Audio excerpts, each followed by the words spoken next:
আমরা কিন্তু এখন একটা চলুন মাছওয়ালার সাথে কথা বলি। এই যে মাছওয়ালা ভাইয়া, আপনার নাম কি? রুইতন।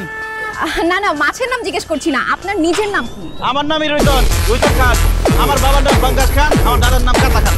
ও my god, that's very surprising guys. খুব ইন্টারেস্টিং কিন্তু ব্যাপারটা। তাদের ফ্যামিলির সবার নাম হচ্ছে মাছের নামে নাম। সো ভাইয়া, আপনাদের সবার নাম মাছের নামে নাম কেন? কারণ আমরা মাছের মানুষ তাই। ও ওয়াও, ওনারা মাছের মানুষ। আচ্ছা, আপনি কি মাছ বিক্রি করেন? জি না, মাছ বিক্রি করি না, স্বর্ণ বিক্রি করি। কয় পরি লাগবে আপনার? কি বলতেছেন ভাই আপনি? আমি তো দেখতেছি আপনি মাছ বিক্রি করতেছেন। দেখতেছেনই যখন, তাহলে আপনি জিজ্ঞেস করেন কেন? মাছ লাগবে নেন, না লাগলে সরেন। না না না, মাছ লাগবে।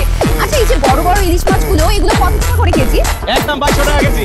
গাইস, এখন দেখাবো কিভাবে মাছের দাম কমাতে হয়। ভাইয়া, এত সুন্দরী একটা মেয়ের কাছে আপনি মাছ বিক্রি করবেন, মাছের দাম একটু কমায় রাখেন না। এই বড় ইলিশ মাছটা দেন, 300 টাকা দিব। কি বললেন আপনি? একটা ইলিশ মাছের দাম 300 টাকা? প্রেম করেন আপনি? বয়ফ্রেন্ড আছে? না, আমি সিঙ্গেল। আমিও সিঙ্গেল। প্রেম করবেন আমার সাথে? প্রেম করেন, ইলিশ মাছ সব ফ্রি দিয়ে দেবো। যেহেতু ফোনটা অফ করতো। এই চেল্লার করে চেল্লা, কি বললি তুই? বাংলা ভাষায় কথা বলছি, বুঝেন নাই?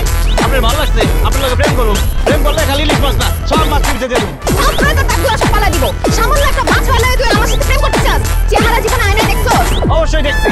মাছ বেচলেও আমি একটা ফর্সা সাদা, এই যে ইলিশ মাছের মতো চেহারা আমার। আর আপনার যে চেহারা, আয়না দিয়ে দেখছেন কোনোদিন? মেকআপ ছাড়া তো আপনার চেহারা মনে হয় তেলাপিয়া মাছের মতো লাগছে।